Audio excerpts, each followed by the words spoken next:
The storm came without warning that October night in 1882, sweeping across the Wyoming plains like an angry spirit. Thunder rolled through the valleys, and lightning split the darkness with violent white fingers. In his small cabin nestled between two hills, 23-year-old Thomas Bennett sat by the dying fire, listening to the rain hammer against his roof.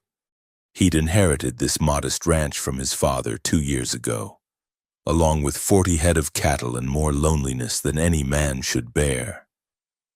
The nearest town, Willow Creek, lay a day's ride east, and Thomas made the journey only when absolutely necessary. He'd never been good with people, especially women.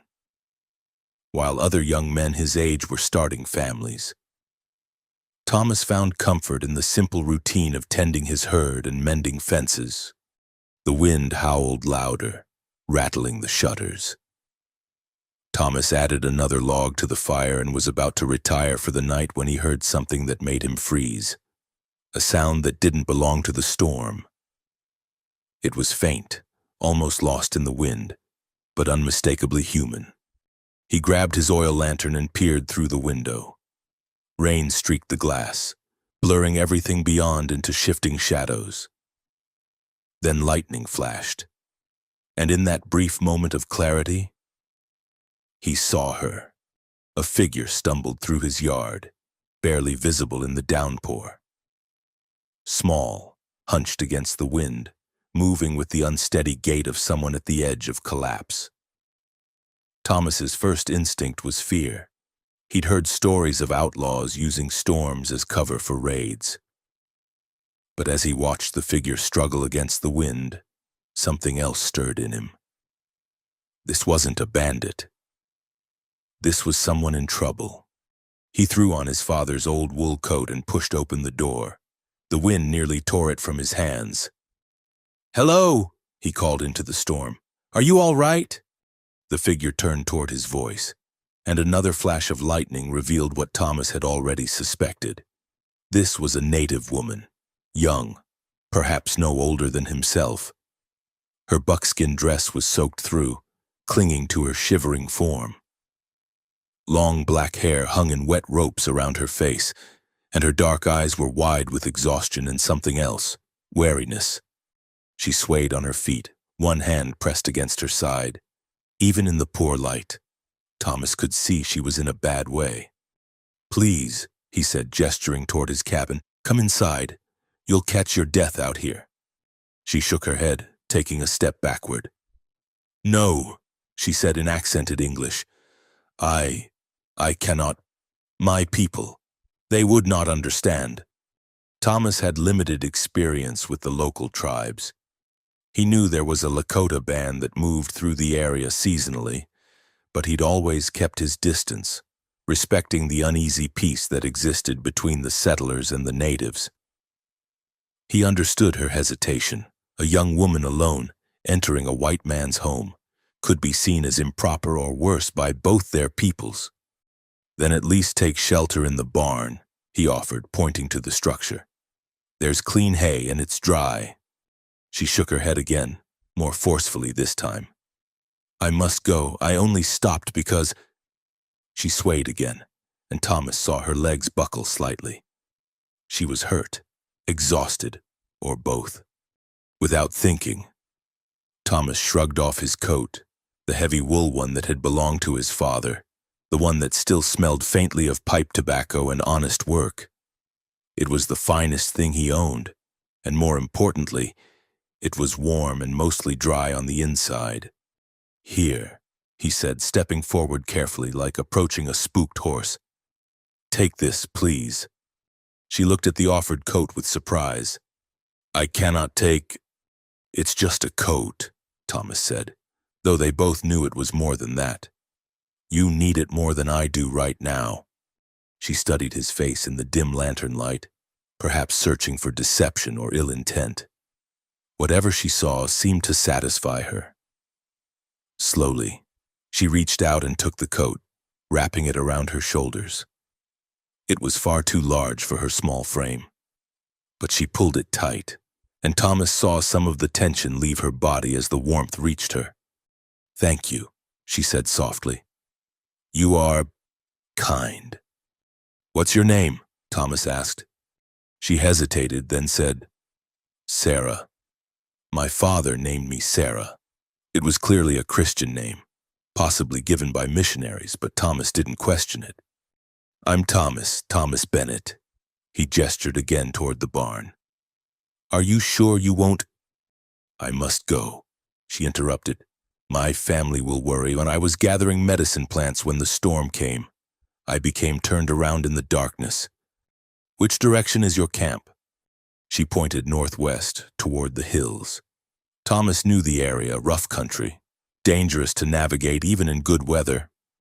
"That's at least 5 miles," he said. "In this storm—" "I know the way now," she insisted. "The coat will help. I will return it." "No need," Thomas said quickly. "Keep it. Consider it a gift." She looked at him strangely then, her dark eyes unreadable. "A gift," she repeated softly. "You do not know what you offer, Thomas Bennett." Before he could ask what she meant, she turned and moved back into the storm. Thomas watched her go, the oversized coat making her look like a child playing dress-up. Within moments, the darkness swallowed her completely. He stood there for a long time, rain soaking through his shirt, wondering if he'd done the right thing.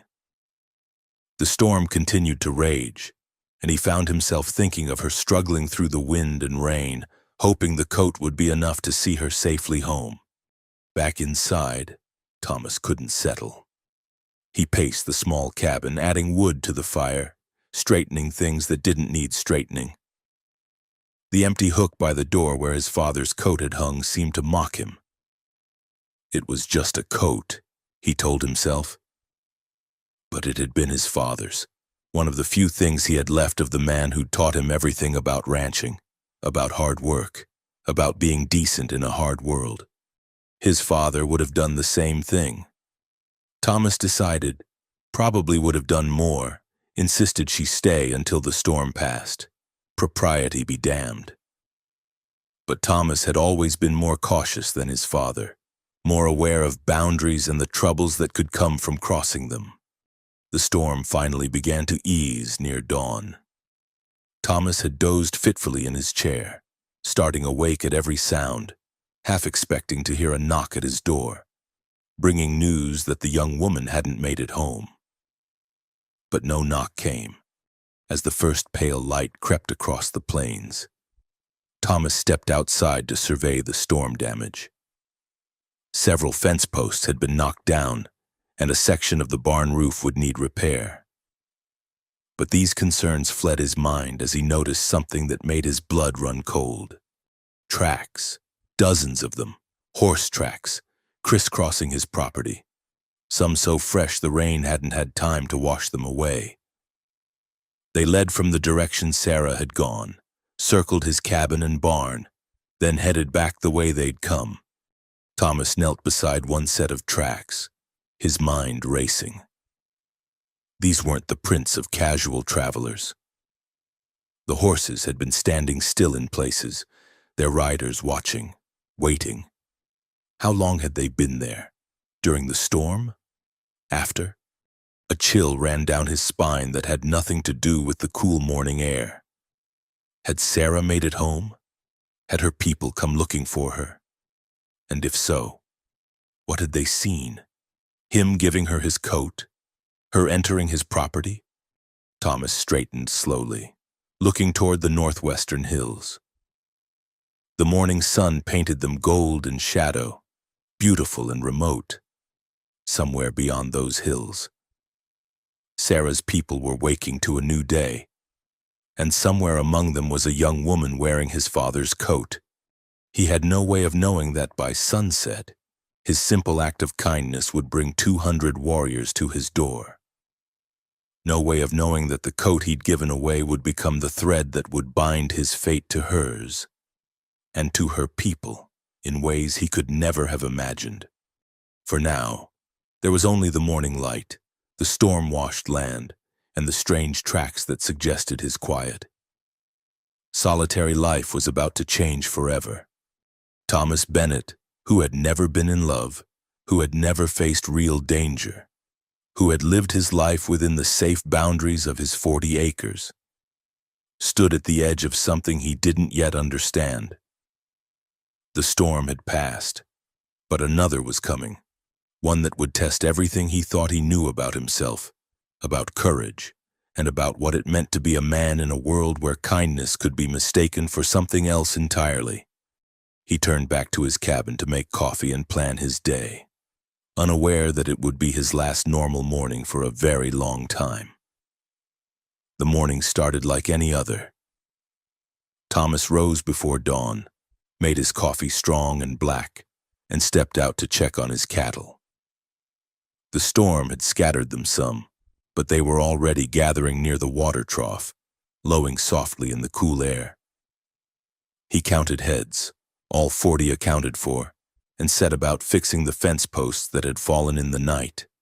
It was while he was digging a post hole that he first noticed them. At first, Thomas thought his eyes were playing tricks. Heat shimmer, maybe, though the morning was still cool. But as he straightened and shaded his eyes against the rising sun, his blood turned to ice water. They stood along his fence line like statues carved from the earth itself. Warriors. Dozens of them. No. As his eyes adjusted and swept the length of his property, he realized with growing dread that there were far more. They lined the entire western boundary of his ranch, silent and still as death. Thomas's hands trembled as he slowly set down his shovel. His rifle was in the cabin 20 yards away. Not that it would do much good against such numbers. He counted as far as 50 before losing track.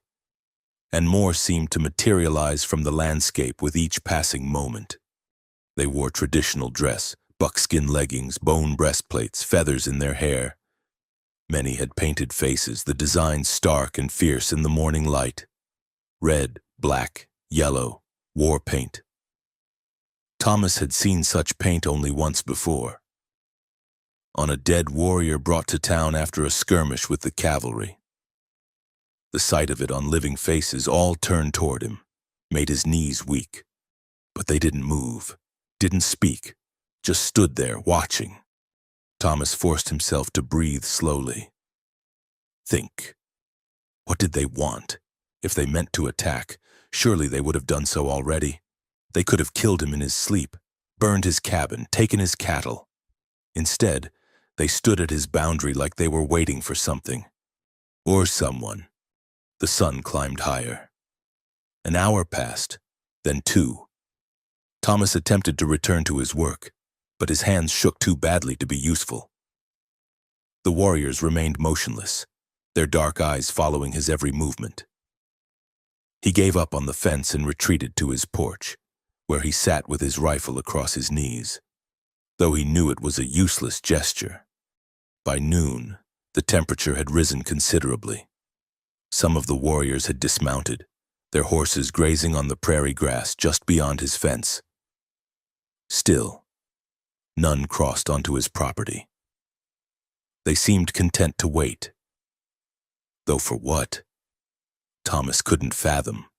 Then he saw the dust cloud approaching from the north, a smaller group of riders, moving with purpose. As they drew closer, Thomas could make out perhaps a dozen men, with one riding slightly ahead of the others. This man sat his horse like he was born to it, back straight, chin high, even from a distance. Thomas could sense the authority radiating from him. The leader reined in at Thomas's gate. He was older than most of the warriors, perhaps 50 winters, with iron-gray streaks in his long hair.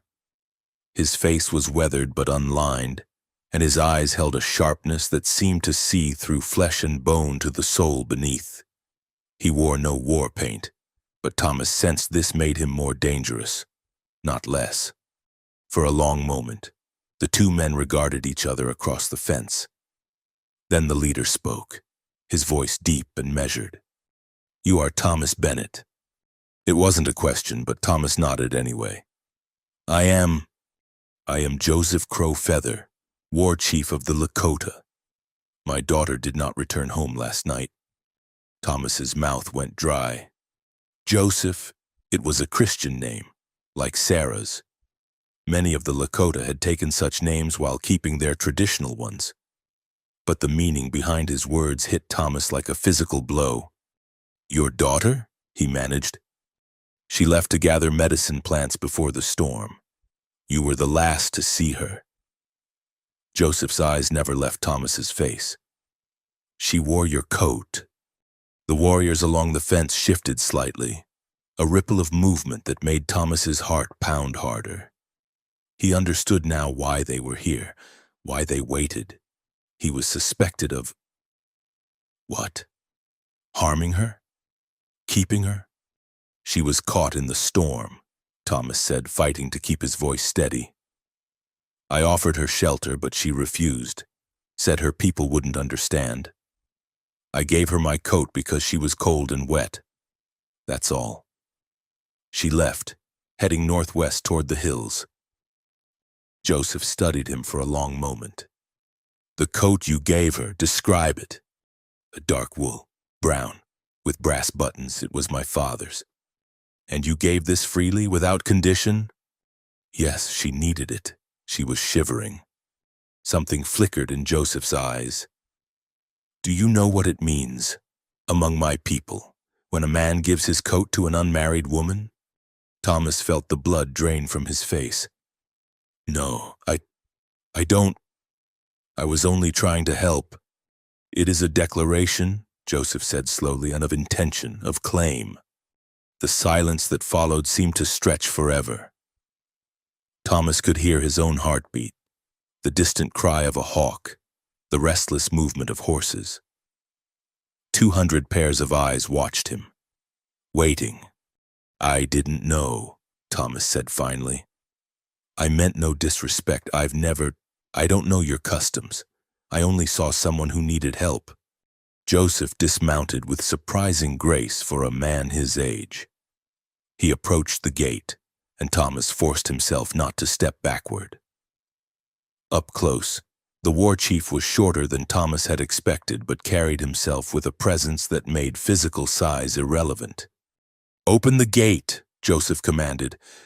Thomas hesitated only a moment before complying.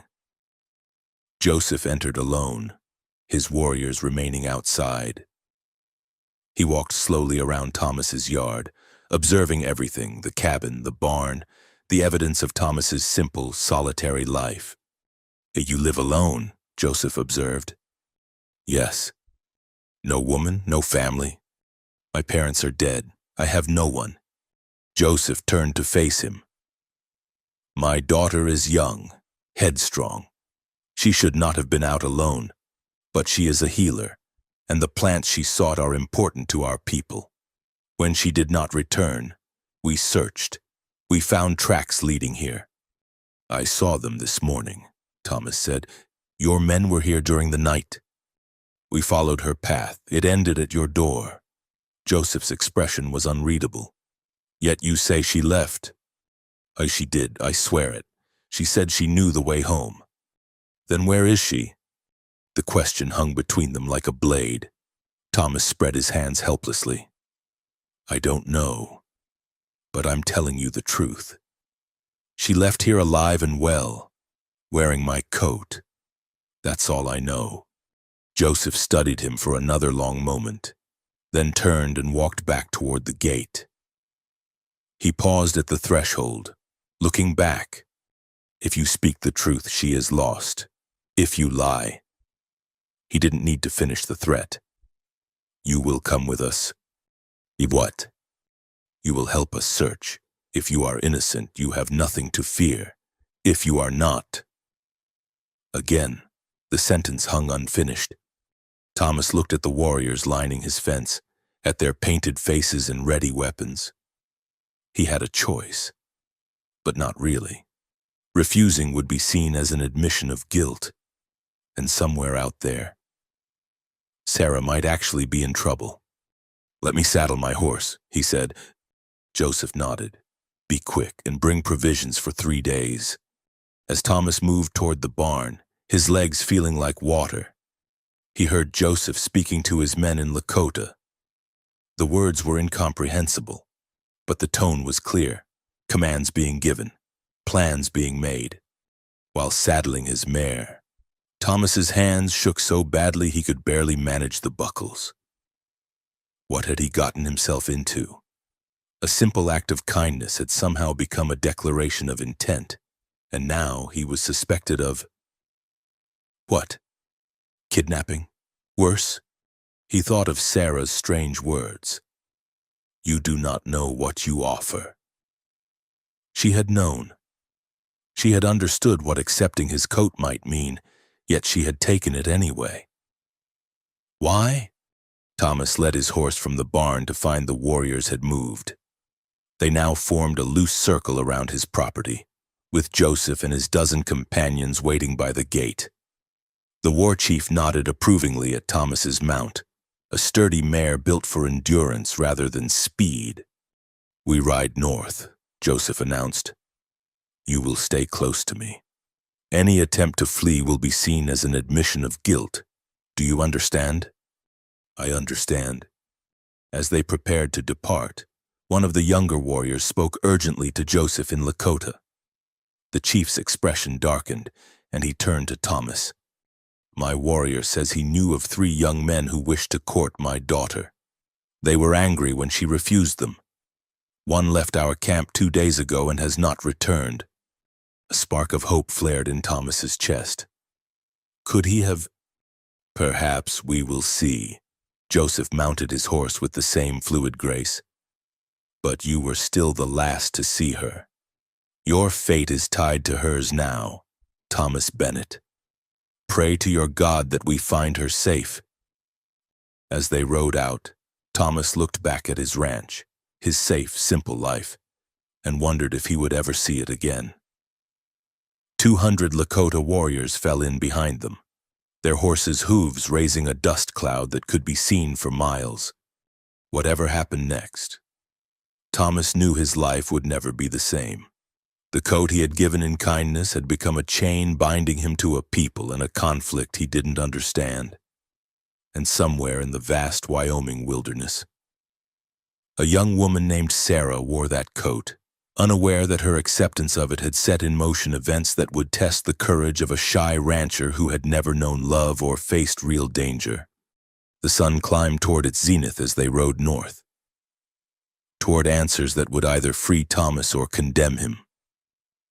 Behind them, his empty ranch stood silent in the afternoon heat, waiting for an owner who might never return. The ride to the Lakota camp took 3 hours through rough country. Thomas kept his eyes forward, acutely aware of the warriors surrounding him. Some rode so close he could hear their breathing, see the sweat on their painted faces. The message was clear. He was not a guest but a prisoner, tolerated only as long as Joseph Crow Feather permitted. The camp appeared suddenly as they crested a ridge. It sprawled across a valley bisected by a clear stream, dozens of teepees arranged in careful circles. Smoke rose from cooking fires, and Thomas could see women and children going about their daily tasks.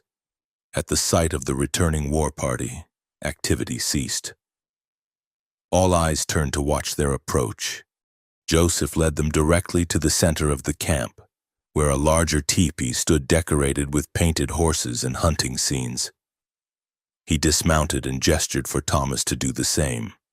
"Wait here," Joseph commanded, then disappeared into the teepee. Thomas stood awkwardly beside his horse, feeling the weight of hundreds of stares.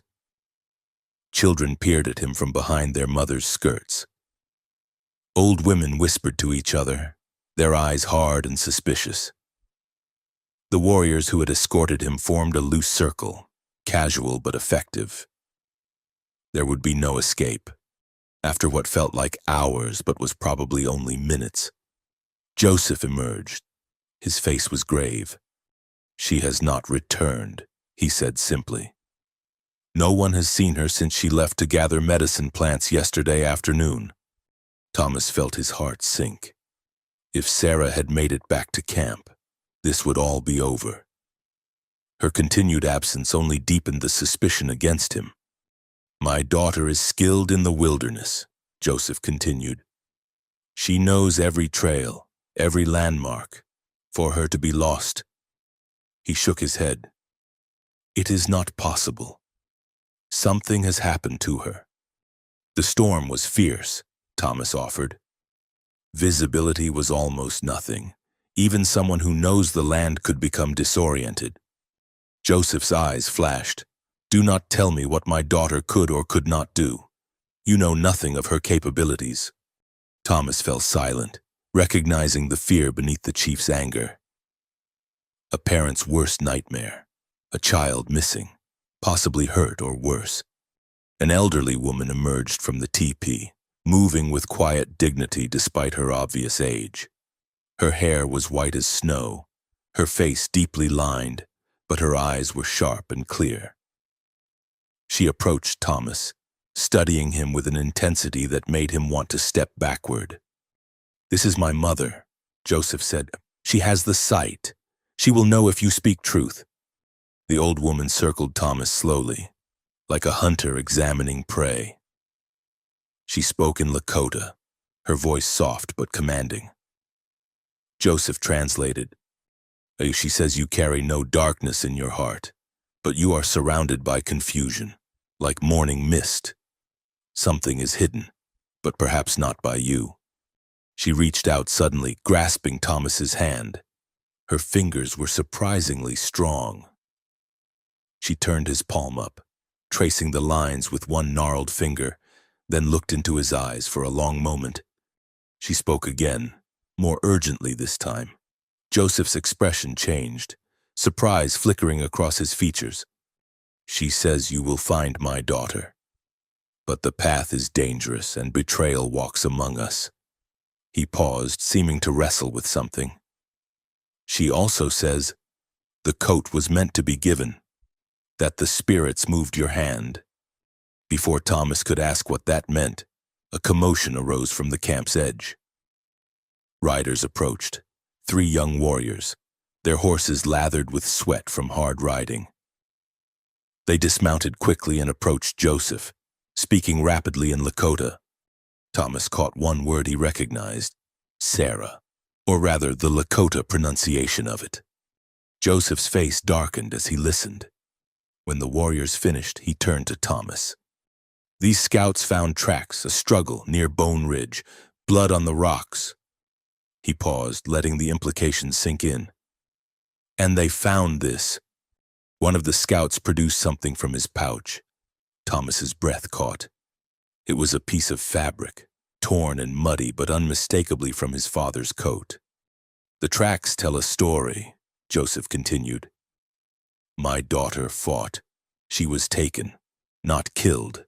The trail leads west, toward the Badlands. Only one who knows those lands well could navigate them." His eyes swept over his gathered warriors, then back to Thomas. "Someone from our own camp." The implications hung heavy in the air. Not an outsider, but one of their own had taken Sarah. Thomas felt a mix of relief. He was no longer the prime suspect, and fresh concern. If someone from the tribe had taken her, they had a significant head start and knew the terrain. "The 3 who wished to court her," Thomas said. "Your warrior mentioned them earlier. Are they all accounted for?" Joseph's jaw tightened. 2 are here. The 3rd, Samuel Tallbear, left on a hunting trip 2 days ago. Alone. He turned to address his warriors in Lakota, his voice carrying the authority of command. Thomas didn't need a translation. They were organizing a search party. "You will come," Joseph said, turning back to him. "My mother says you must, and you may be useful. Tallbear will not expect pursuit from a white man. He may grow careless." As the warriors prepared, Thomas learned more about Samuel Tallbear. He was young, barely 20, known for his skill with horses but also for his temper. He had courted Sarah persistently for 2 seasons, growing increasingly angry with each rejection. "My daughter is strong-willed," Joseph said as they checked weapons and supplies. "She wishes to choose her own path, perhaps even to leave for the white man's schools in the East." Tall Bear could not accept this. He believes in the old ways, that a woman should be grateful for a warrior's attention. And when she accepted my coat, it would have been seen as an insult, a final rejection, that she would take the coat of a stranger, a white man, when she had refused his offerings. Joseph's expression was grim. In his mind, it would justify whatever he plans. Within an hour, 50 warriors were ready to ride. Joseph had selected his best trackers and fighters, men who knew the Badlands and could handle whatever they found there. Thomas felt out of place among them, but no one questioned his presence. The old woman's pronouncement carried weight. As they prepared to leave, a young woman approached Thomas. Now she carried a water skin and a leather pouch. "From grandmother," she said in careful English. "For journey. You find Sarah. Bring her home." Thomas accepted the gifts with a nod of thanks. The water skin was full. The pouch contained dried meat and flatbread, simple provisions. But the gesture touched him. Not everyone here saw him as an enemy. They rode out as the sun reached its peak, heading west toward broken country. The Badlands were notorious, a maze of canyons, dead-end ravines, and hidden dangers. Even experienced travelers could become lost in that labyrinth of stone. Joseph rode beside Thomas, his earlier hostility tempered by shared purpose. "Tell me," he said after they had covered several miles, "why did you truly give her your coat?" Thomas considered the question. "I saw someone in need, that's all. Where I come from, it's what you do. My father taught me that you help when you can, regardless of who needs it. Your father was a good man?" "The best I knew. He died 2 winters ago. The coat, it was his.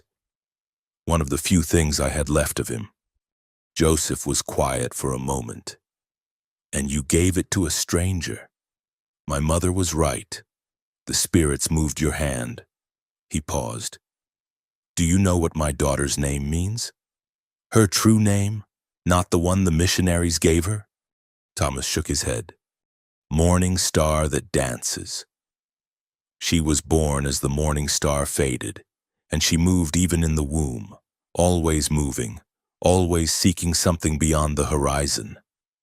His voice carried a father's love and worry. "Perhaps that is why she took your coat. It represented a path she had not considered."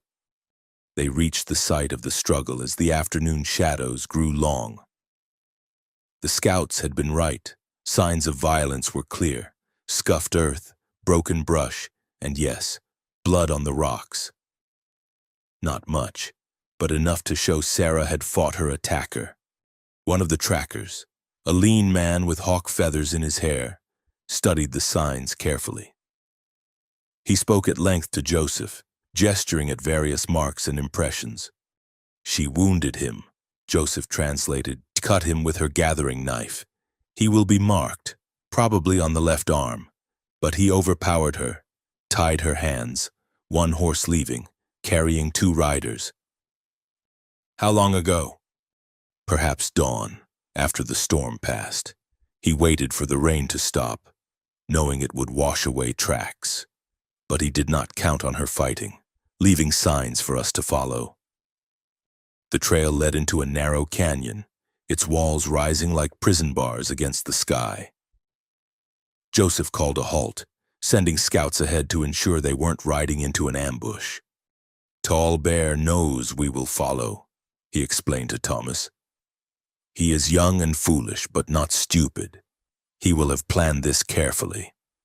"What does he want?" Thomas asked.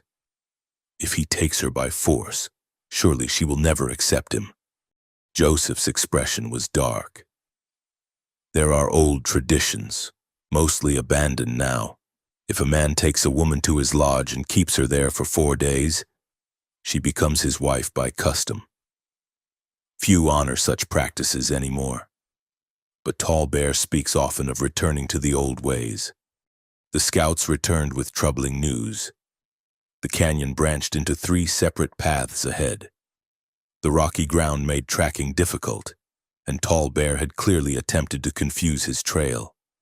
"We must split up," Joseph decided, "and cover all 3 paths. You will come with me, Thomas Bennett. We take the North Fork." As the war party divided, Thomas felt the weight of responsibility settling on his shoulders.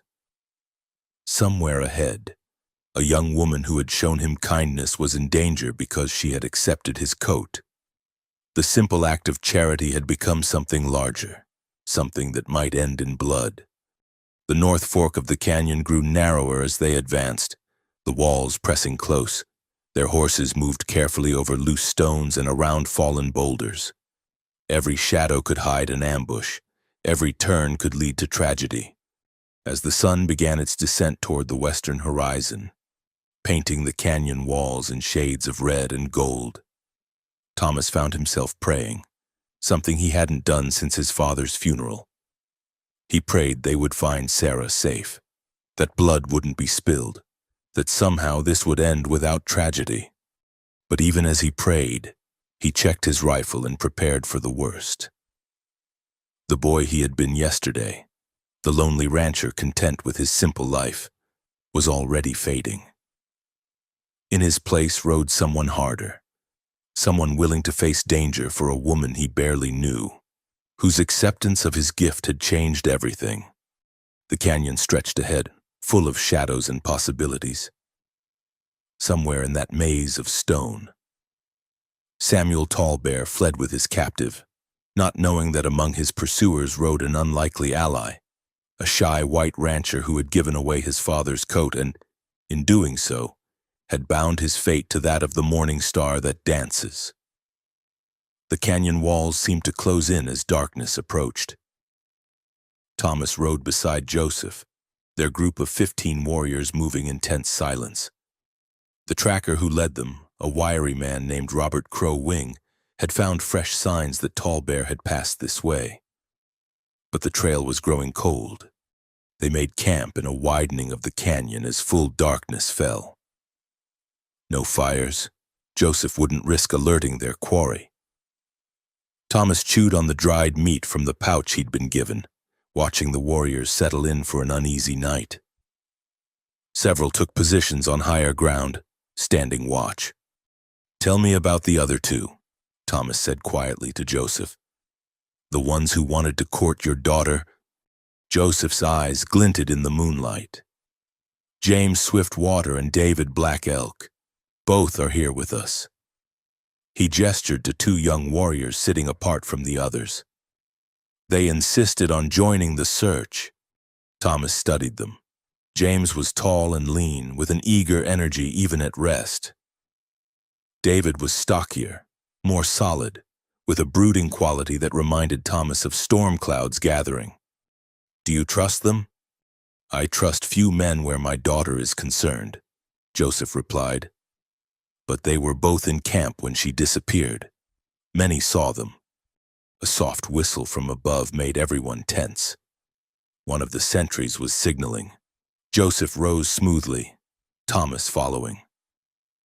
They climbed to where the warrior crouched behind a boulder. "Light," the man whispered in English, pointing up canyon. "Small fire, maybe 1 mile. Joseph's expression hardened. Tall Bear grows careless or confident. He turned to Thomas. "Can you move quietly?" "I can try. We will scout ahead. You, me, and Robert. The others wait." They descended, and Joseph gave quick orders. Within minutes, the 3 men were moving up the canyon on foot, having left their horses behind. Thomas tried to match the silent footfalls of his companions, wincing every time he knocked a pebble loose. The fire glow became visible after 20 minutes of careful advance.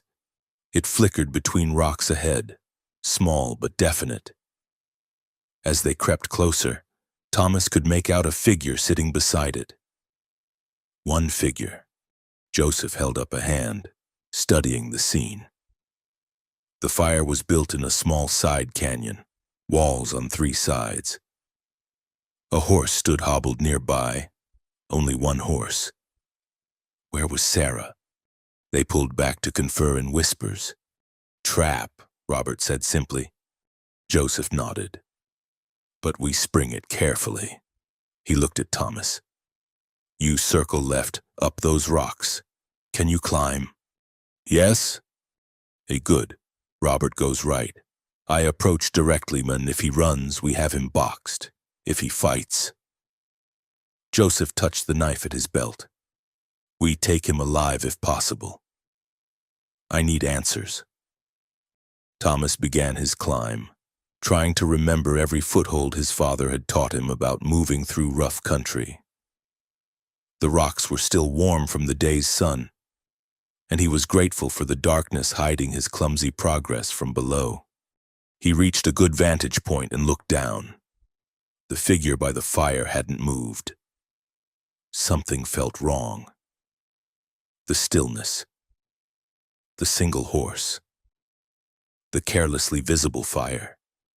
A night bird called, Joseph's signal. The chief stepped into the firelight, weapon ready. Samuel Tallbear, he called in English, stand and face judgment. The figure didn't move. Joseph approached cautiously, then suddenly stopped. Even from above, Thomas could see his body tense. It's not him, Joseph said louder now. He kicked at the figure, which toppled sideways, a dummy made of branches and cloth. Thomas started to stand, to call out a warning, when he heard the distinctive click of a rifle hammer behind him. Don't move, white man. The voice was young, strained with tension. Throw your gun over the edge. Thomas complied slowly, his rifle clattering down the rocks. In the canyon below, he saw Joseph and Robert spinning, searching for threats. Stand up, hands where I can see them. Thomas rose carefully and turned. A young Lakota warrior stood 10 feet away, rifle aimed at Thomas's chest. Even in the moonlight, Thomas could see the fresh bandage on his left arm. Sarah had marked him, just as the tracker predicted. Tallbear, Thomas said. Samuel, the young man corrected sharply. That's my Christian name, the name she should have respected. His eyes were wild, desperate. You're the one who gave her the coat. Where is she? Safe, hidden. She'll stay that way if I get what I want. Which is? Samuel's jaw clenched. Time. 4 days. That's all. 4 days and she'll be my wife by the old laws. Her father will have to accept it. She'll never accept it, Thomas said. You know that. She will learn. The rifle shook slightly. I am a good warrior. I would provide well for her. But she looks past me, dreams of the white man's world. Now she takes your coat, a stranger's coat. The insult cannot stand. Joseph's voice carried up from below. Samuel, I know you're up there. Release my daughter and face me with honor. Samuel laughed bitterly. Honor? Where was honor when you let her refuse me? When you filled her head with ideas about school and the eastern cities? You forgot the old ways. Joseph Crow Feather, I have not. The old ways are dying, Joseph called back. As they should. We must adapt or perish. Then I choose to perish as a true Lakota. Samuel's attention had shifted to the canyon below, the rifle barrel wavering. Thomas saw his chance. His father had taught him that hesitation killed more men than bullets. He lunged forward, grabbing for the rifle barrel. Samuel reacted quickly, but Thomas had surprise and desperation on his side. They grappled on the narrow ledge, the rifle between them. The weapon discharged, the sound enormous in the confined space. Rock chips flew where the bullet struck, and both men instinctively flinched. That moment's distraction was enough. Thomas drove his shoulder into Samuel's midsection, hearing the younger man's breath explode outward. They went down hard, rolling dangerously close to the edge. The rifle skittered away across the rocks. Samuel was younger and stronger, but Thomas fought with the fury of a man who had found purpose after years of drifting. They traded blows, Samuel's fist catching Thomas above the eye, Thomas's knee finding Samuel's wounded arm. Samuel screamed and rolled away, clutching his injury. Thomas scrambled for the rifle, but Samuel kicked his legs out from under him. They were both reaching for the weapon when a moccasined foot stepped on it. Robert Crow Wing stood over them, his own rifle pointed steadily at Samuel's head. "Enough," he said simply. Within moments, Joseph and several other warriors had climbed to their position. Samuel was pulled roughly to his feet, his hands bound behind him. Blood seeped through his bandage where the fight had reopened his wound. "Where is she?" Joseph demanded, his face inches from Samuel's. The young warrior lifted his chin defiantly but said nothing. Joseph backhanded him, the crack echoing off the canyon walls. "Where is my daughter?" "Safe," Samuel spat blood.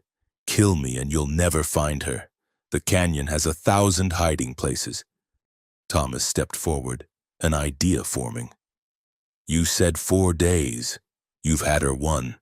3 more days won't matter if we can't find her anyway." Samuel's eyes narrowed suspiciously.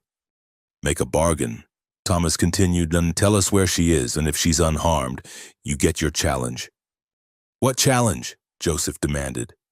Thomas kept his eyes on Samuel. "The old way, single combat. If you win, you get your 4 days. If you lose, you leave and never return." "I accept," Samuel said quickly. "You have no right," Joseph began, but Thomas cut him off. "I gave her the coat. By your own customs, that makes this my responsibility." He looked at the chief. "Trust me." Joseph studied him for a long moment, then nodded slowly. "Where is she?" "Samuel?" The young warrior hesitated, then sagged slightly. "Eagle's Nest Cave, a mile up the North Fork behind the waterfall. She's tied but safe. I left her water and food." Joseph immediately dispatched warriors to verify this. The rest of them descended to the false camp, where Samuel was kept under heavy guard. Thomas touched his swelling eye, already planning. He'd been in exactly 3 fights in his life, all as a boy. Samuel was trained from birth as a warrior. "You're a fool," James Swiftwater said, approaching Thomas. "Samuel may be young, but he's skilled. He'll kill you." "Maybe," Thomas replied, "but it buys time and might avoid bloodshed." David Black Elk joined them. "Why do this for her? You don't know her." Thomas thought about it. "No, I don't. But sometimes a man has to stand for something, even if he doesn't fully understand why." An hour later, the warriors returned with Sarah. Thomas's first sight of her made his breath catch. Even disheveled and tired, she carried herself with dignity. His father's coat was torn and dirty but still wrapped around her shoulders. Her wrists showed rope burns, and a bruise darkened one cheek, but her eyes blazed with fury rather than fear. She spoke rapidly to her father in Lakota, gesturing angrily at Samuel. Then her eyes found Thomas and widened slightly. "You," she said in English, "why are you here?" "It's a long story," Thomas replied. "Are you hurt?" She shook her head slowly, still staring at him. "You came for me. All of you came for me." "Of course we came," Joseph said gruffly. "You are my daughter." "And you?" She addressed Thomas directly. "You owed me nothing." "You took my coat," Thomas said simply. "That seemed to start all this, made it my responsibility to see it through." She studied him with those dark, intelligent eyes. "You truly didn't know what it meant, did you? When you gave it?" "No, but I'm learning." A ghost of a smile touched her lips. Then she turned to Samuel, and the smile vanished. She spoke to him in Lakota, her tone sharp and dismissive. Whatever she said made him flinch as if struck. "What happens now?" she asked her father. Joseph explained the challenge. Sarah's expression grew alarmed. "No. This stranger shouldn't fight for me. This isn't his way." "It seems it is now," Joseph said. He looked at Thomas with something that might have been respect. "The white man has surprised me." They made proper camp for the remainder of the night. Samuel was kept bound and guarded. Sarah refused to go near him, choosing instead to sit with the elder women who had accompanied the war party. But her eyes kept finding Thomas across the camp, studying him with an expression he couldn't read. As dawn approached, Thomas sat apart, checking his weapons and trying to calm his nerves. He'd bought them time and a way to resolve this without a blood feud. But now he had to face a trained warrior in combat, and he had no illusions about his chances. Robert Crow-Wing approached and squatted beside him. "You fight with honor," he said. "This is good, but honor doesn't stop a blade. Any advice?" Robert considered. "Samuel fights with passion, makes him strong but also blind. Use this." He tapped his temple. "And remember, you don't need to win. Just survive. Make him work. Make him show his true nature." Sometimes the spirits decide these things in unexpected ways. As the sun crept toward the horizon, painting the canyon walls in soft pastels, Thomas prepared himself for what might be his last sunrise. Somewhere behind him, a young woman wrapped in his father's coat watched and waited. Her freedom and possibly his life would be decided in the ancient way, by combat between two men who both claimed the right to determine her future. The irony wasn't lost on Thomas. He'd lived his whole life avoiding conflict, content in his solitude. Now he would fight for a woman he'd met only once, in a culture he didn't understand, following customs that weren't his own. But maybe that was the point. Maybe sometimes a man found his purpose not in the familiar, but in the unexpected. Not in safety, but in choosing to stand when standing seemed foolish. The camp began to stir. Soon, the challenge would begin. The morning sun painted the canyon walls gold as the camp prepared for the challenge. Thomas had barely slept, but adrenaline sharpened his senses as warriors formed a circle in a flat area near the stream. Joseph stood in the center, his face grave as he explained the rules in both Lakota and English. "The combat continues until one yields or cannot continue," he announced. "No interference from others. The winner's claim is honored." He looked directly at Thomas. "You understand? If Samuel wins, he gets his 4 days. If you win, he leaves forever." Thomas nodded, his mouth dry. Across the circle, Samuel stood with 2 warriors who were checking his bandaged arm. The young man's face was set with determination, but Thomas caught him wincing as he flexed his wounded limb. Sarah approached Thomas before he entered the circle. She had washed her face and rebraided her hair, but still wore his father's coat despite its sorry state. "You don't have to do this," she said quietly. "This isn't your fight." "It became mine when I gave you that coat," Thomas replied. Besides, someone needs to stand up to him. Might as well be me." She studied his face, particularly the bruise blooming around his eye from their scuffle the night before. "You're not a warrior." "No," Thomas agreed, "but I'm stubborn. My father always said that counted for something." Something shifted in her expression. "What was he like, your father?" "A kind, strong in his own quiet way. He taught me that a man's worth isn't in his words but in his actions. That helping others isn't a choice but a duty." Thomas managed a slight smile. "He would have liked you, I think. Would have admired your courage." "My courage?" She touched her bruised cheek ruefully. "I was caught easily enough." "You fought, You marked him, though you left signs for trackers, and that's not nothing. Before she could respond, Joseph called for the combatants to enter the circle. Sarah caught Thomas's arm as he moved forward. His left side, she whispered urgently. The wound is worse than he shows, and he drops his shoulder before he strikes. Watch for it. Thomas entered the circle, trying to calm his racing heart.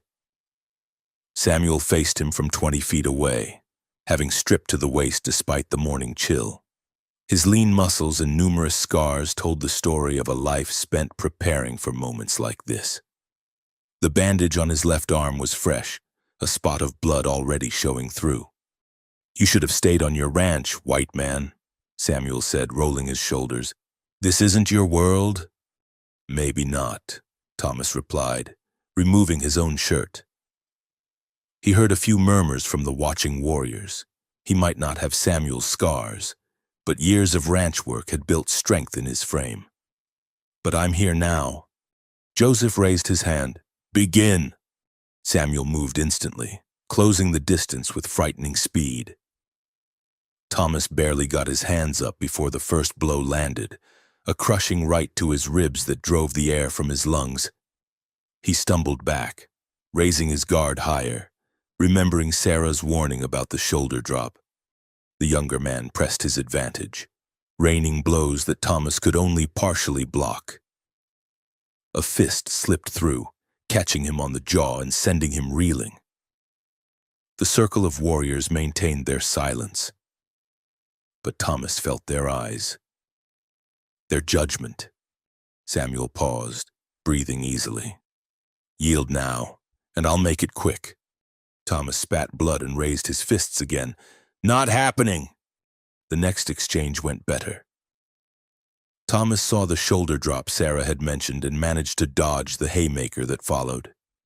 He even landed a solid hit to Samuel's midsection, feeling savage satisfaction at the grunt of pain it produced. But Samuel was simply better trained. He swept Thomas's legs, sending him crashing to the ground. Thomas rolled aside just as a foot stomped where his head had been.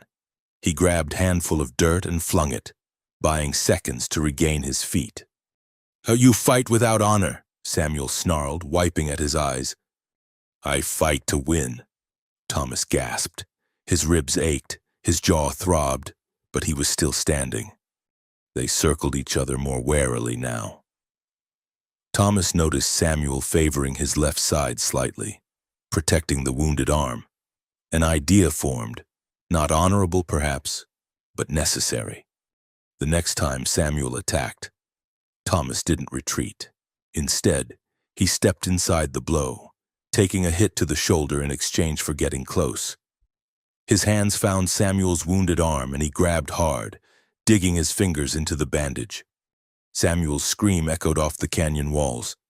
He jerked away, but Thomas held on grimly, using his weight advantage to control the younger man's movement. They grappled standing, each trying to gain position. The white man fights like a desperate dog, someone muttered from the crowd. He fights to win, another voice countered. Robert Crow Wing. Thomas thought. Samuel broke free with a vicious elbow to Thomas's temple. Stars exploded across his vision and he staggered.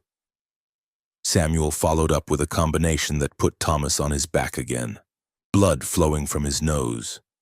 Stay down, Samuel commanded, standing over him. You've shown courage. There's no shame in yielding to a better fighter. Thomas thought of Sarah, of the defiance in her eyes even when captured, of his father's quiet strength, of his own years of solitude, always avoiding conflict, always taking the safe path. No, he said and started to rise. Samuel kicked him in the ribs, sending him rolling. The pain was extraordinary, but Thomas kept trying to get up. Each time, Samuel knocked him down again, growing increasingly frustrated. Why won't you stay down? The young warrior demanded. Thomas made it to his hands and knees, blood dripping onto the packed earth. Because she deserves better than you. That struck a nerve. Samuel hauled Thomas up by his hair. drawing back for a finishing blow. But in his anger, he'd forgotten his training. The shoulder dropped too far. The punch telegraphed. Thomas drove his head forward into Samuel's nose. Cartilage crunched and blood sprayed.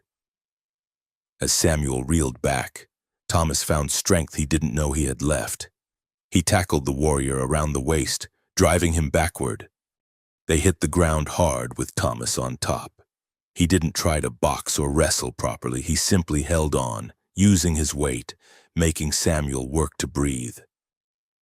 The younger man bucked and thrashed, but the wounded arm made it hard to get leverage. "Get off," Samuel gasped. "Fight like a man." "I am," Thomas grunted. "I'm just not your kind of man." The struggle continued, neither able to gain clear advantage. Thomas's vision kept swimming from the head blows, but he held on with grim determination. Samuel's movements grew more frantic, more desperate. Then Thomas felt it, a sharp pain in his side. Samuel had pulled a knife, a small blade that must have been hidden in his leggings. Blood seeped between Thomas's fingers as he grabbed for the weapon. "Weapon!" someone shouted. "He draws steel in an honor fight." The circle erupted. Warriors surged forward, but Joseph's commanding voice stopped them. "Let them finish!" Thomas and Samuel wrestled for the knife, rolling dangerously close to the circle's edge. The blade cut both their hands as they fought for control. Finally, Thomas managed to knock it away, sending it spinning into the dirt. But the damage was done. Thomas could feel blood soaking his side, weakness creeping in. Samuel, sensing this, renewed his assault. He broke free and staggered upright, then began kicking Thomas's injured side. Each impact brought fresh agony. Thomas curled around the wound, trying to protect it, but Samuel was relentless. Through the haze of pain, Thomas heard voices arguing, some calling for the fight to stop, others insisting it continue. "Enough," Sarah's voice cut through everything. "He's proven his point. Let it end." "Not your choice," Samuel panted. He drew back for another kick. Thomas caught his foot. It was desperate, born of pain and stubbornness rather than skill. But Thomas held onto that foot with both hands and twisted hard. Samuel went down with a cry, his knee wrenching badly. Both men lay in the dirt now, bloodied and exhausted. Thomas couldn't stand. The knife wound and beatings had taken too much. But Samuel couldn't either, his knee unable to bear weight. "Yield," Thomas gasped. "We can both yield, no shame." "Never." Samuel tried to crawl toward him. "She's mine. The old ways say—" "The old ways are killing us both," Thomas interrupted. "Is that what you want? Both of us dead for pride?" They had dragged themselves within arm's reach of each other. Samuel raised a fist, but it was weak, without force. Thomas caught it almost gently. "Look at us," he said. "Look what this has brought. When is this the honor you wanted? Is this how you show love with force and blood?" Samuel's face crumpled. Suddenly he looked very young, barely out of boyhood. I wanted her to see me, to respect me." "Respect is earned," Thomas said softly, "not taken." For a long moment, they simply lay there, two broken men in a circle of silent witnesses. Then slowly, Samuel's hand opened, his palm turned upward, the signal of yielding. "I yield," he said, his voice barely audible, then louder. "I yield." The circle exploded into motion. Warriors rushed forward to tend both combatants. Thomas felt hands lifting him, heard Joseph's voice giving orders. His vision was fading, darkness creeping in from the edges. The last thing he saw before unconsciousness took him was Sarah's face above him, tears streaming down her cheeks. She had shed his father's coat and pressed it against his wounded side, trying to stem the bleeding. "Stay with me," she was saying. "You stubborn, foolish man, stay with me." Thomas wanted to tell her he was trying, that he'd never felt less alone than in this moment, surrounded by people who had been strangers just days ago. But darkness rose like a tide, and he let it carry him away, hoping he'd wake to see her face again. The morning sun climbed higher, indifferent to the blood soaked into the earth, to the young warrior sobbing over his wounded knee and broken dreams, to the white rancher who had found something worth fighting for in the most unexpected place. In the old stories, heroes won through strength and skill. But sometimes, Thomas had learned, they won simply by refusing to lose, by standing for others when standing seemed impossible. It wasn't pretty or glorious, but it was enough. Thomas drifted in and out of consciousness for 2 days. Sometimes he woke to find Sarah's grandmother tending his wounds with gentle hands and sharp-smelling poultices. Other times he opened his eyes to see Sarah herself, sitting quietly nearby, his father's coat folded carefully beside her. On the 3rd morning, he woke with a clearer head. The knife wound in his side throbbed but no longer burned with fever. He was in a teepee, lying on soft furs, sunlight filtering through the buffalo hide walls. "You live," Joseph said from where he sat near the entrance. "My mother said you would, but I had doubts. You lost much blood." Thomas tried to sit up, winced, and settled for propping himself on one elbow. "Samuel? Gone. His knee will heal, but his pride will take longer. He left for the northern bands, seeking a new start." Joseph's expression was unreadable. "You showed wisdom, allowing him to yield with honor. Another man might have demanded total victory." "There was no victory in that fight," Thomas said. "Just 2 fools bleeding in the dirt." "Perhaps, but one fool bled for himself, the other for someone else. That makes a difference." Joseph stood. "You've slept enough. Time to move." With Joseph's help, Thomas managed to stand and dress. His body was a map of bruises, but everything seemed to work. They emerged from the teepee into bright morning sunshine. The camp was bustling with normal activity, women working hides, children playing, men tending weapons.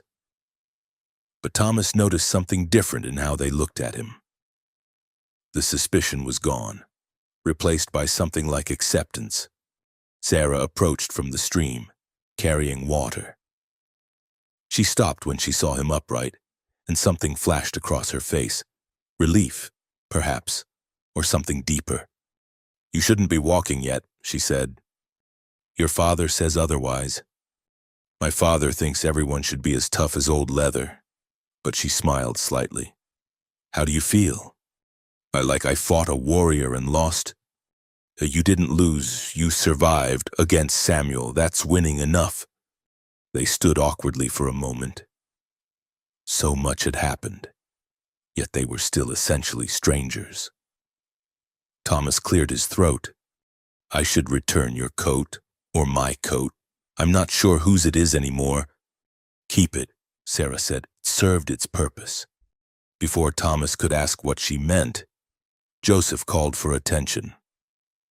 The chief stood in the center of camp, his voice carrying clearly. "We have a traitor among us," he announced.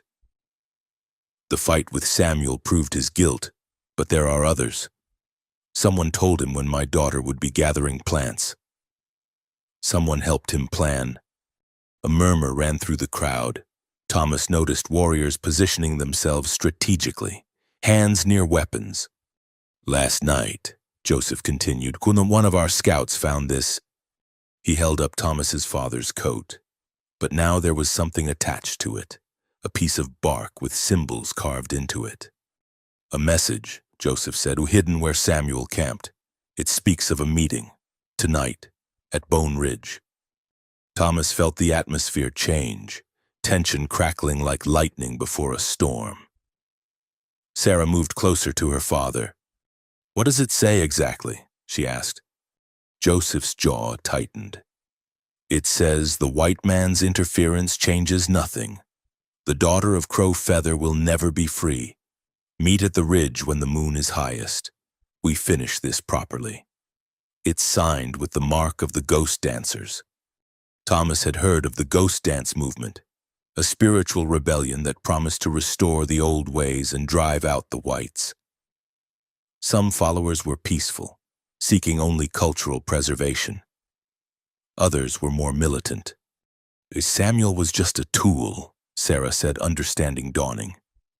Someone else orchestrated this. Yes? Joseph's eyes swept the crowd. Someone who hides among us still. A younger warrior stepped forward, James Swiftwater, one of Sarah's former suitors. Let me go to this meeting, Uncle. I'll pretend to join them and learn their plans. Too dangerous, Joseph said. Then what do you propose? This from David Black Elk, the other spurned suitor. His brooding face showed concern. We can't ignore this threat. We won't. Joseph turned to Thomas. You've already risked much for my daughter, and I won't ask you to. I'll go, Thomas interrupted. Everyone turned to stare at him. They expect a white man's interference. Let them have it. I'll be bait. You can barely walk, Sarah protested. I can ride, and they won't expect me to come alone to such a meeting. He looked at Joseph. But I won't be alone, will I? Joseph studied him for a long moment, then smiled grimly. No, you won't. They spent the day planning. The ghost dancers clearly had a larger agenda than just Sarah. She was symbolic, the daughter of a chief who advocated for adaptation and cooperation with whites. Taking her by force would have sent a message. Now they needed a new strategy. As the sun began its descent, Thomas prepared for another dangerous night. His side ached as he checked his rifle, but the wound was well bound. Sarah approached as he saddled his horse. This is foolish, she said. You've done enough, more than enough. Have I? Thomas adjusted the saddle carefully. A week ago, I was nobody. Just a lonely rancher afraid of his own shadow. Now, he gestured at the camp, the warriors preparing for tonight's action. Now I'm part of something. A part of danger and violence. A part of standing for something. Your father's right. The old ways are changing. Has to happen, painful as it is. But there are good things worth keeping too. Honor, courage, protecting those who need it. He met her eyes. You showed me that when you took my coat despite the risk. Sarah was quiet for a moment. I took it because I was cold, she said, but her small smile suggested otherwise. And because you offered it freely, asking nothing. Do you know how rare that is? Is it? Among my people, among yours, yes. Everything is transaction, obligation, expectation. But you just saw someone cold and acted. She touched his arm lightly. That's why my grandmother says the spirits moved through you. Pure actions have power. Joseph called for riders to mount. 50 warriors would accompany them. But only Thomas would be visible at first. The others would shadow them, ready to act when needed. As they prepared to leave, Robert Crow Wing approached Thomas. You've learned something important, the tracker said. A man isn't defined by where he's from or what he knows. He's defined by what he's willing to stand for. I'm still scared, Thomas admitted quietly. And good. Brave men feel fear. Fools ignore it. You're no fool. Whatever else you are. They rode out as dusk painted the sky purple and gold. Thomas led very aware of being watched. Behind him, he knew warriors melted into the landscape with skills honed over generations. But to any observer, he would appear alone.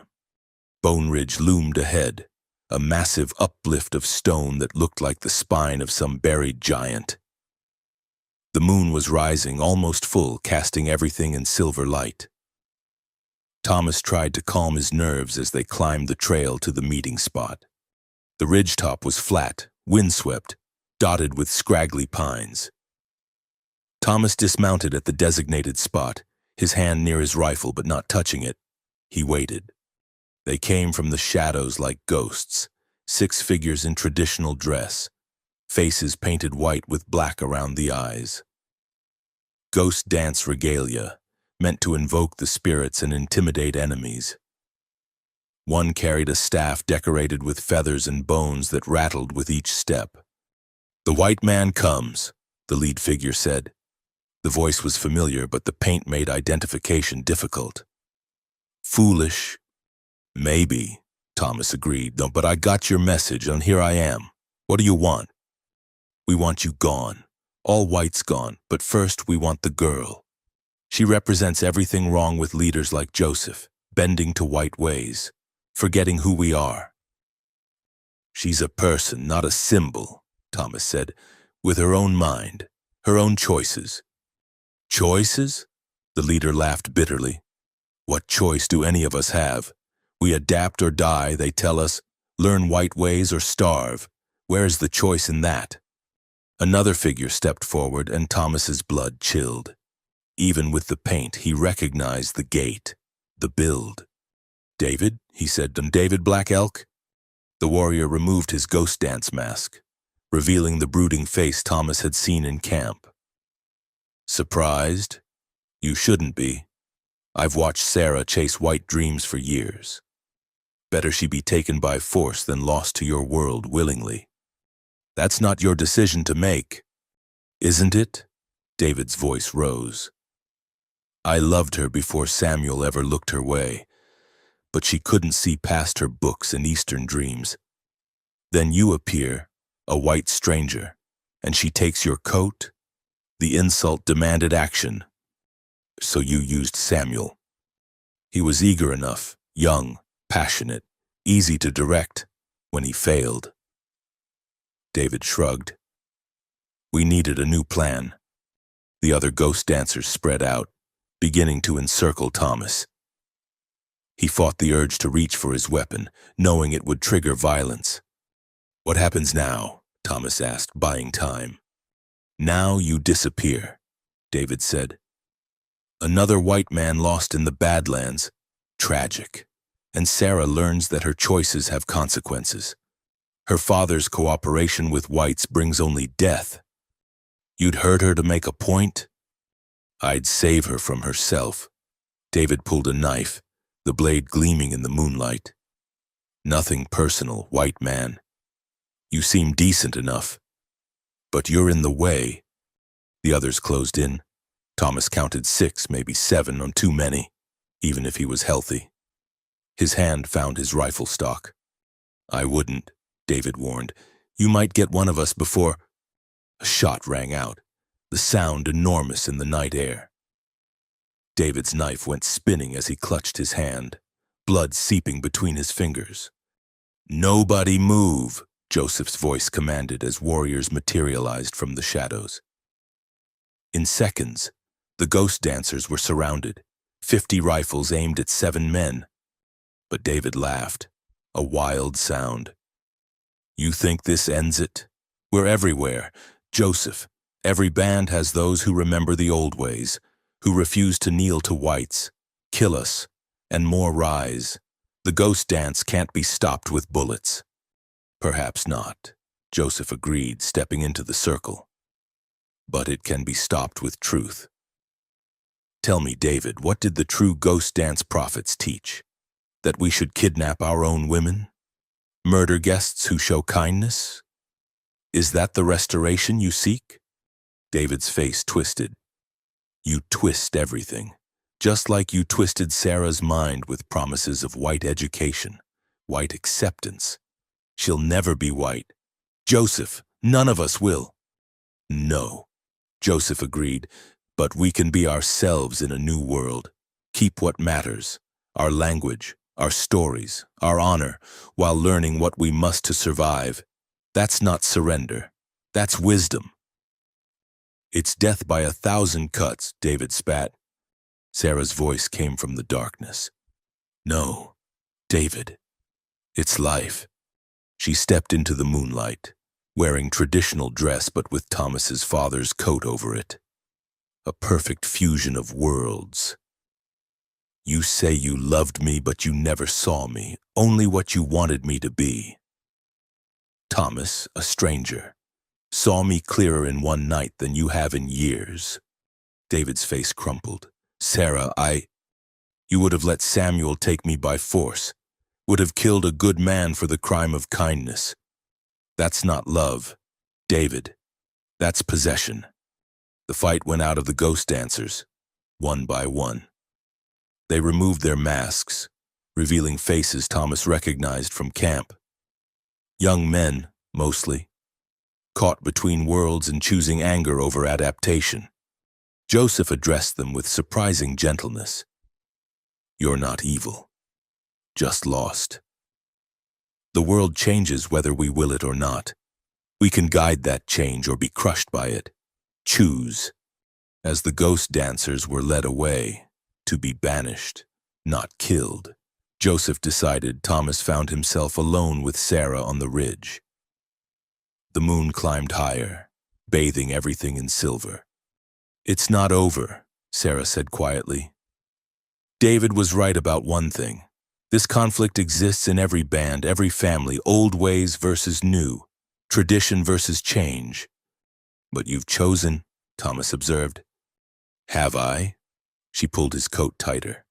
I want education, yes, knowledge, but I don't want to stop being Lakota.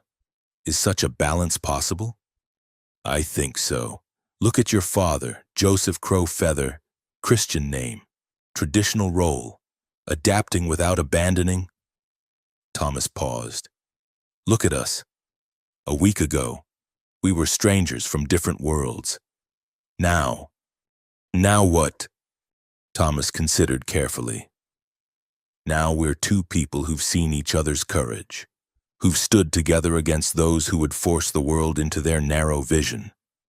That's something, isn't it? Sarah smiled, a real smile, not the guarded expression he'd seen before. It's something, she agreed. They stood together on the ridge, watching the moon rise over a landscape that belonged to neither fully but to both in parts. Behind them, warriors prepared to return to camp with their prisoners. Ahead lay an uncertain future in a changing world. But for this moment, under the vast western sky, two people from different worlds had found common ground. It wasn't the dramatic ending of the dime novels Thomas had read as a boy. It was quieter, more complex, full of questions yet to be answered. But it was real. And in a world of forced choices and false divisions, perhaps that was revolution enough. The journey back to camp began peacefully enough. Thomas rode beside Joseph, the prisoners walking with hands bound, guarded by warriors. The moon had reached its zenith, casting long shadows across the Badlands. Sarah rode ahead with Robert Crowwing, their voices carrying occasional Lakota words on the night breeze. It was David Black Elk who noticed it first. Despite his bound hands, he suddenly stopped, head tilted, listening. What is it? The warrior guarding him demanded. Horses, David said quietly. Many horses, moving fast. Joseph held up his hand, signaling for silence. In the stillness, Thomas heard it too, distant thunder that wasn't thunder. Hoofbeats, approaching from the east. It could be cavalry, someone suggested. Wrong direction, Robert Crowwing said, wheeling his mount around. And moving wrong. Cavalry doesn't ride like that at night unless... The first arrow took him in the shoulder, spinning him from his horse. Chaos erupted as more arrows whistled from the darkness, followed by the crack of rifles. Ambush, Joseph roared. Form up, protect the prisoners. Thomas's world became a nightmare of sound and motion. Warriors scrambled for cover behind rocks and scrub brush. Horses screamed and scattered. In the moonlight, he caught glimpses of their attackers, painted warriors, but different from the ghost dancers. These wore no ceremonial garb, just practical war gear. Sarah's horse reared as bullets whined past. Thomas spurred forward, grabbing her reins and pulling her behind a large boulder. They tumbled from their mounts just as another volley shredded the air where they'd been. "I stay down!" Thomas pushed her against the rock, then turned to fire at muzzle flashes. His rifle kicked against his shoulder, the wound in his side screaming protest. Joseph appeared beside them, blood streaming from a gash on his forehead. "It's Wallace Broken Hand," he said grimly. "From the renegade band. David must have sent word to him." "I sent no one," David protested from where he lay flat with the other prisoners. "Then how?" Joseph's words were cut off as another wave of attackers charged their position. The battle became desperate. Thomas's ammunition ran low as he fired and reloaded. The Lakota warriors fought with skill and courage, but they were outnumbered and caught in poor position. "We need to move," Robert Crow Wing gasped, his shoulder roughly bandaged. "They're flanking us." Thomas peered around the boulder and his heart sank. Dark figures were indeed working their way around both sides, tightening the noose. In minutes, they'd be surrounded completely. That's when Sarah grabbed his rifle. "What are you?" She didn't answer, just sighted carefully and fired. A distant figure cried out and fell. Sarah worked the lever, fired again with the same deadly precision. "My grandmother taught me," she said tersely, handing the weapon back. "But I need more ammunition." Thomas gave her his last cartridges, watching in amazement as she placed shots with remarkable accuracy. But it wasn't enough. The attackers kept coming.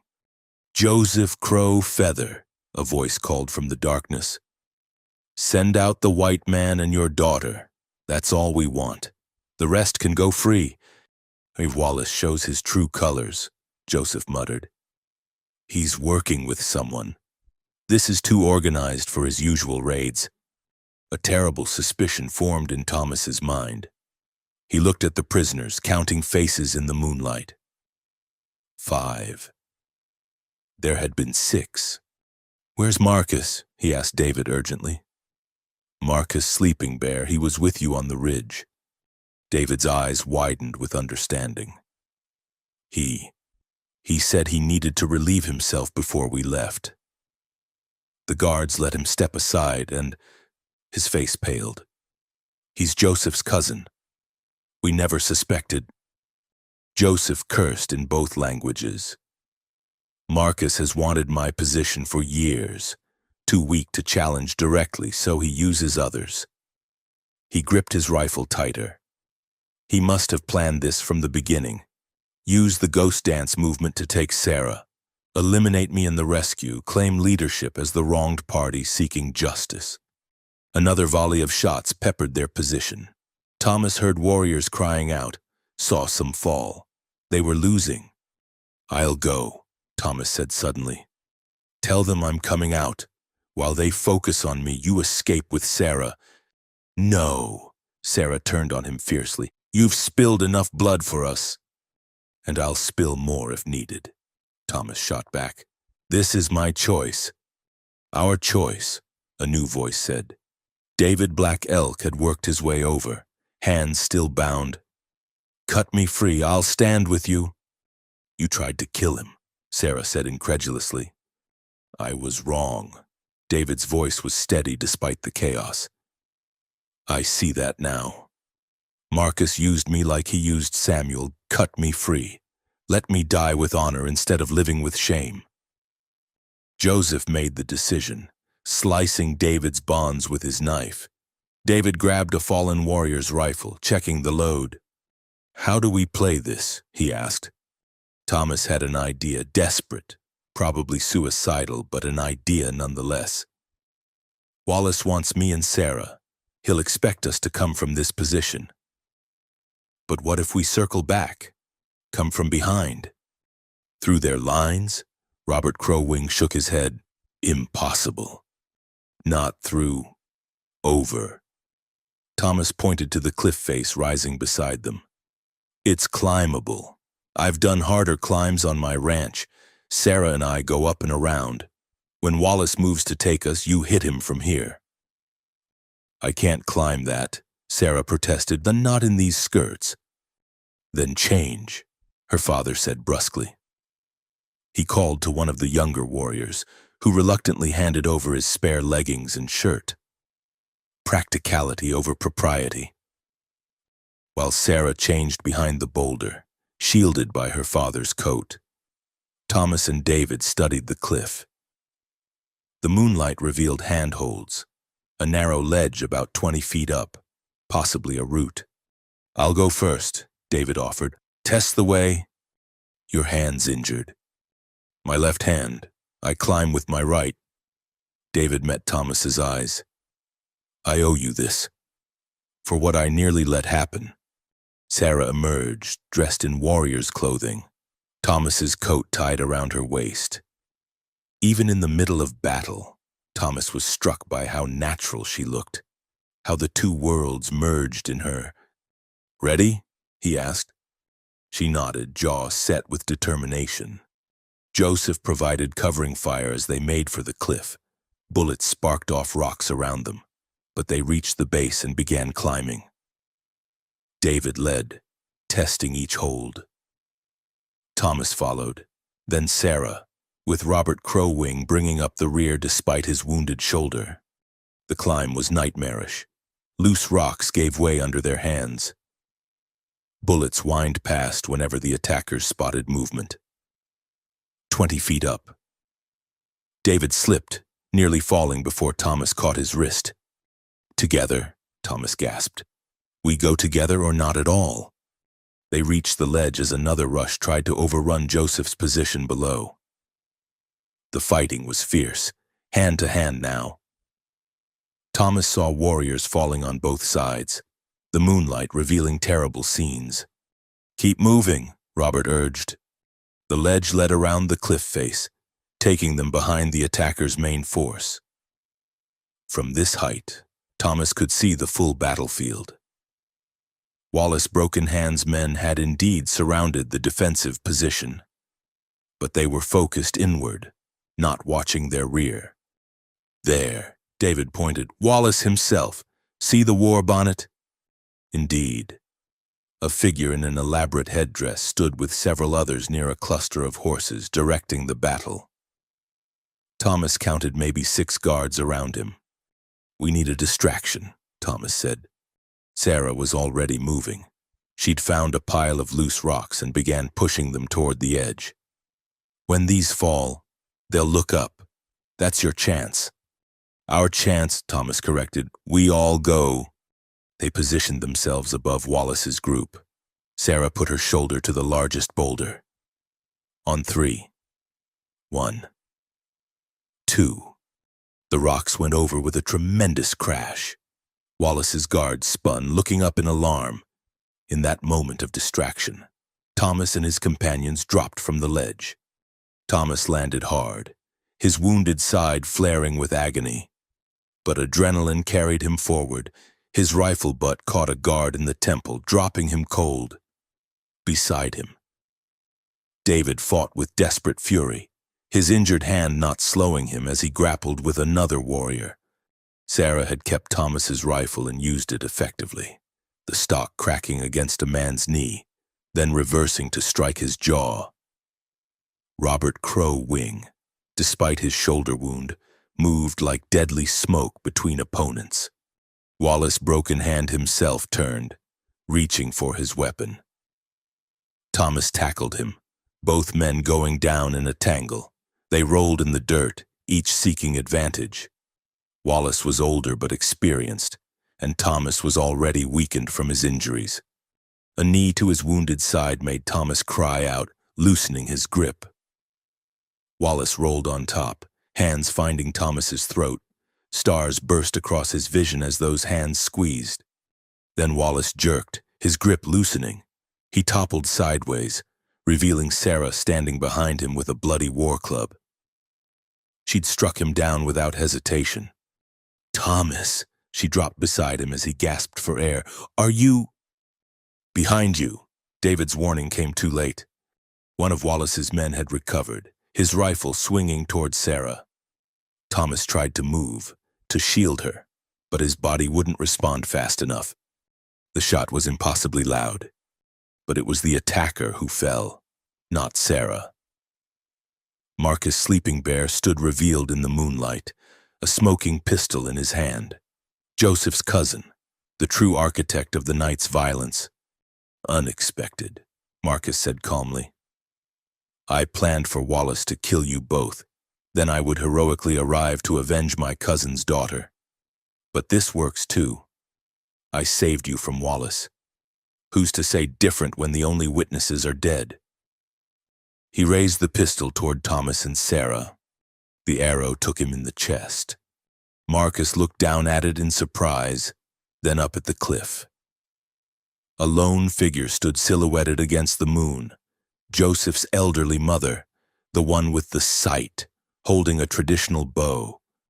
"The spirits see all, grandson," her voice carried clearly. "Your betrayal ends here." Marcus fell to his knees, then forward. The pistol tumbled from nerveless fingers. With their leaders down, the battle quickly turned. Wallace's men, seeing him unconscious and Marcus dead, began to flee. Some surrendered, throwing down weapons. The shooting gradually stopped, replaced by the moans of the wounded. Thomas struggled to sit up, Sarah supporting him. Around them, the aftermath of battle was being sorted, wounded tended, prisoners secured, the dead honored. Joseph appeared, limping but alive, and embraced his daughter. "It's over," he said. "Marcus's treachery is revealed. Wallace will face judgment. The ghost dancers will see they were manipulated." He looked at Thomas with something approaching warmth. "You've done more than save my daughter, white man. You've helped prevent a war between our peoples." "I just wanted to return a coat," Thomas said weakly, which drew a laugh from those near enough to hear. David Black Elk approached, bloodied but walking. He knelt before Sarah. "I was a fool," he said simply, "blinded by jealousy and fear of change. I ask your forgiveness, though I don't deserve it." Sarah studied him for a moment. "You fought beside us when it mattered. That's a beginning, David. Where it leads—" She shrugged. "Time will tell." As dawn began to paint the eastern sky, they prepared to return to camp with their wounded and prisoners. Thomas rode beside Sarah, both of them battered but alive. The night's violence had revealed the deep divisions within the Lakota, those embracing change, those resisting it, and those like Marcus who used the conflict for personal gain. But it had also shown that people of goodwill, from any background, could stand together against those who would exploit such divisions. "Your father's coat brought us together," Sarah said quietly. "Strange how one act of kindness can change so much." "My father would have been proud," Thomas replied. "He always said the measure of a man wasn't in his origins but in his actions. A wise man." Sarah was quiet for a moment. "What will you do now? Return to your ranch?"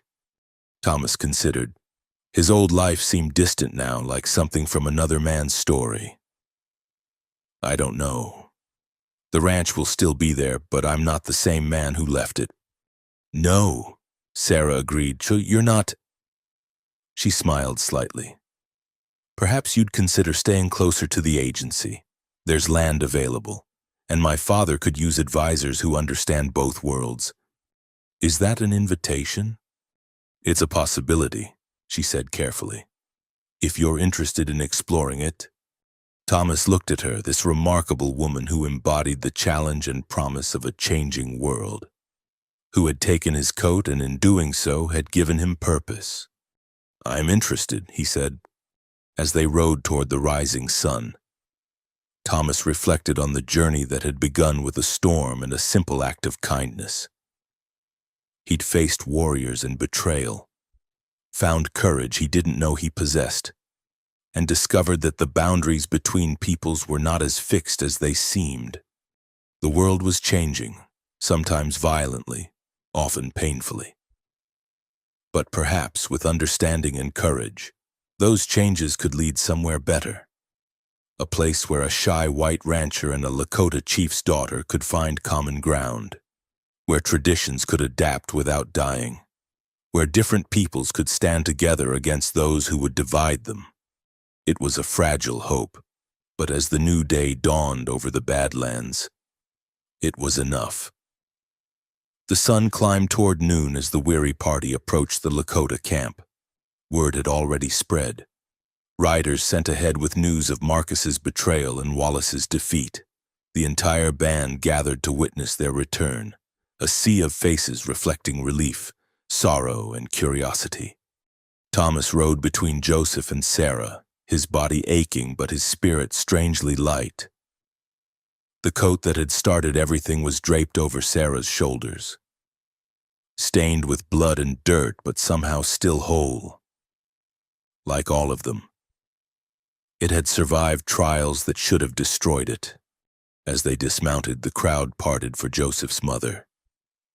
The elderly woman who had ended Marcus's life with a single arrow walked with quiet dignity, her ancient face unreadable. She stopped before Thomas. "You have the spirit of the bear," she said in careful English. "Slow to anger, fierce in protection. My grandson forgot this wisdom, that strength without honor is weakness." She touched his face gently. "You belong here now, if you choose." The prisoners were led away, Wallace to face tribal justice, the misguided ghost dancers to receive counsel and eventual forgiveness. David Black Elk had asked to speak before the council about his actions, to publicly acknowledge how fear and jealousy had nearly led to disaster. Thomas found himself swept into the camp's embrace. Women tended his wounds with knowing hands. Children stared at him with open curiosity, the white man who had fought for one of their own. Warriors who had ridden with him shared quiet nods of respect. But it was the fence that truly moved him. Someone had arranged wooden posts in a line near Joseph's teepee, a rough approximation of a ranch fence, and standing beside it, in neat formation, were over 100 warriors in their finest regalia. As Thomas approached, they began to sing, a low, powerful chant that needed no translation. It was welcome, it was acceptance, it was home. "They honor you," Sarah said softly beside him. "The fence represents the boundary you crossed to help us. By standing beside it, they show that boundary no longer exists." Thomas's throat tightened with emotion. "I don't deserve this." "Honor isn't about deserving," Joseph said, joining them. "It's about earning. You've earned this." He gestured to the assembled warriors. "They would follow you now, if needed. A white man who has proven his heart is Lakota." The ceremony that followed was simple but profound. Joseph spoke of the recent events, of courage found in unexpected places, of traditions that must bend without breaking. He called Thomas forward. "This man came as a stranger. He leaves as family." Joseph placed a hand on Thomas's shoulder. "I name him Stands Between Worlds, for he bridges what others say cannot be bridged." The crowd erupted in approval. Thomas felt overwhelmed, unworthy of such recognition. But Sarah's hand found his, squeezing gently, grounding him. Later, as the camp settled into afternoon routines, Thomas found himself alone with Sarah by the stream. She had changed back into a dress but still wore his coat, the combination as natural as breathing. "Stands between worlds," she mused. "It suits you, though I think I prefer Thomas." "So do I," he admitted. "I'm still the same man who gave you a coat in the rain. Just more, somehow. We're all more than we were a week ago." Sarah's expression grew thoughtful. My father spoke truth about traditions bending. I've decided to accept the teaching position at the agency school. But I'll also learn the old stories from my grandmother. Keep them alive for the children. Building bridges, Thomas said. Yes, like you. She studied him. You could help, you know. The children need to learn English, but from someone who respects who they are, someone who won't try to strip away their identity. I'm no teacher. You taught my father's warriors that a white man could have honor. You taught David Black Elk that courage matters more than blood. You taught me. She paused, color touching her cheeks. You taught me that kindness crosses all boundaries. They sat in comfortable silence, watching the water flow. Thomas thought about his empty ranch, his solitary existence before that stormy night. It seemed like another lifetime. I need to go back, he said finally. To the ranch. There are cattle to tend, affairs to settle, but... He took a breath. But I'd like to return, if the offer stands. It stands, Sarah said simply. Though I should warn you, accepting a position here, being welcomed by our band, carries certain implications. Such as? She smiled, a mix of mischief and seriousness. People will assume things. About us, the coat, your fight for my freedom. Now this welcome in many eyes, we're already connected. Thomas felt heat rise in his face. I didn't mean to presume. I know. Her hand found his again. That's what makes it meaningful. You acted from pure motives. But I wonder. She turned to face him fully. If you knew then what you know now, about the coat's significance, about all that would follow, would you still have offered it? Thomas didn't hesitate. Yes. Why? Because you needed it. Because it was right. Because... He struggled for words. Because sometimes a man finds his purpose in the smallest acts. A coat given in kindness became a bridge between worlds. How could I regret that? Sarah's eyes glistened. My grandmother was right. The spirits did move through you that night. She stood, still holding his hand. Come. There's something you should see. She led him through the camp to a teepee set slightly apart. Inside, spread on a buffalo robe, lay his father's coat, but it had been transformed. The tears were mended with beautiful beadwork. The bloodstains were covered with intricate patterns. Lakota and American symbols intertwined across the fabric, eagles and horses, stars and geometric designs. My grandmother and I worked on it together. Sarah explained. It seemed wrong to leave it damaged when it had brought such change. Now it truly belongs to both worlds. Thomas traced the beadwork with wondering fingers. His father's simple coat had become art, history, a symbol of connection. It's beautiful, he said, but it's yours now. You've earned it more than... It's ours, Sarah corrected gently. Like the bridge we're building. Neither fully one thing nor the other, but something new, something stronger. A commotion outside interrupted them. They emerged to find riders approaching, but these wore army blue. Thomas tensed, as did warriors throughout the camp. The last thing they needed was military interference. But Joseph stepped forward calmly. Captain Morrison, he called to the lead rider. What brings you to our camp? The captain, a weathered man with kind eyes, dismounted carefully. Chief Crow Feather, we heard about the trouble with Wallace Broken Hand. I'm here to ensure there are no misunderstandings about recent events. What kind of misunderstandings? Joseph's voice carried an edge. Morrison removed his hat. The kind where Washington hears about intertribal violence and sends troops. The kind that ends badly for everyone. His eyes found Thomas. You'd be the rancher, Bennett? I am. Thought so. Your neighbors have been worried. Ranch abandoned, cattle wandering. Some assumed the worst. Morrison's expression was carefully neutral. Might be good if you showed your face in town. Let folks know you're alive and well. Thomas understood the subtext. White settlers were nervous about recent events. His visible presence, clearly unharmed, would calm fears and prevent escalation. I was planning to return tomorrow, Thomas said. Put affairs in order. A good man. Morrison turned back to Joseph. I'll report that the situation is resolved internally. Traditional justice for traditional crimes. Washington prefers that to military intervention. And Wallace Brokenhand? As far as the Army's concerned, he's your problem.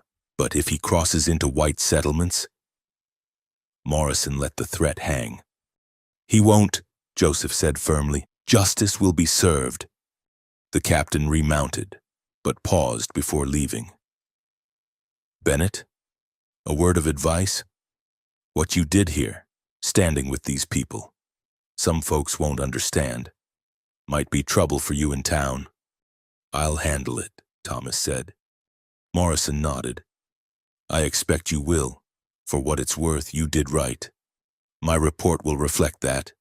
He touched his hat brim to Sarah. Miss...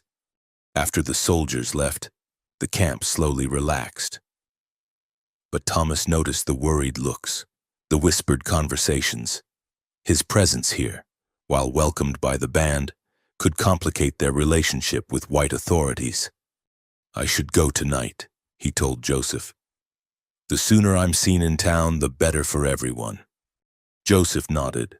Robert will ride with you, ensure you arrive safely. That's not necessary. It is. Joseph's tone brooked no argument. You're under my protection now. That means something. As Thomas prepared to leave, the camp gathered again. Warriors who had fought beside him offered small gifts, an arrow, a beaded band, a piece of turquoise. Each carried meaning he was only beginning to understand. Sarah walked with him to where the horses waited. She had changed the coat again, now wearing it over traditional dress. In the fading light, she looked like hope itself, proof that different worlds could merge without losing their essence. How long? She asked simply. A week, maybe 2. Need to sell the cattle, settle debts. Then... He gestured toward the camp. Then I come home. Home, she repeated softly. Yes, I think it is now. She reached up, removing a small bundle from around her neck. Wear this. It marks you as being under our protection. And... She hesitated. And it tells others you're spoken for. If you choose to accept that meaning. Thomas took the bundle, soft leather wrapped around something small and hard. A stone, he realized. Polished smooth and warm from her skin.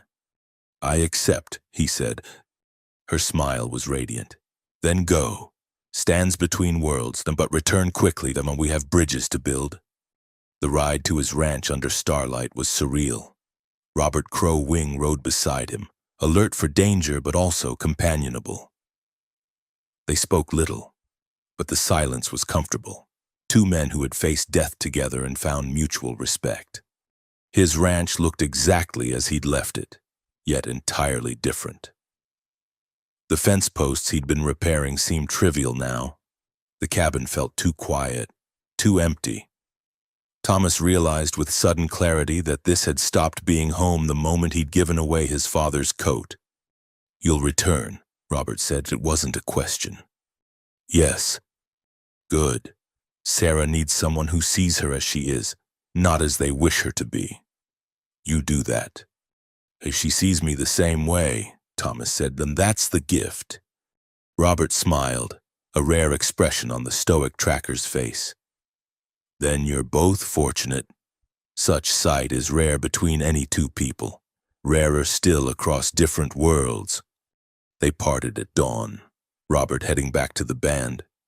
Thomas riding toward town in the mundane business of ending one life to begin another.